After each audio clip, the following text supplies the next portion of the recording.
Dneska to bude zase o sluníčku. Zase o sluníčku, není to moc? Není to moc. Dneska to bude trošičku jiný. O čem si budeme povídat? I když to točíme v zimě, budeme si povídat o teplotách. Budeme si povídat o tom, jakou tu teplotu má sluníčko. Tu, kterou známe přesně, ta je kde? No na povrchu, protože tam to můžeme změřit. Takže tam je 5700 stupňů Celsia. To je bez kecu, to neodkecáme.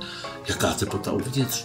Kde vlastně probíhají ty reakce? Tam nikdy nikdo nebyl, ale spočetlo se, že to bude necelých 16 milionů stupňů. To je docela dost, ale díky gravitaci a všem jevům to sluníčko krásně drží pohromadě a nerozteče se. A když budeme to sluníčko, tak víme, že Země se otáčí. Jak to, že se otáčí?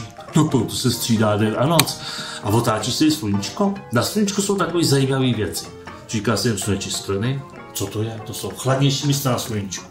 A když pozorujete sluníčko, tak zjistíte, že ta skvrna se po sluníčku pohybuje. Proč se pohybuje? Protože slunce se otáčí, stejně jako Země.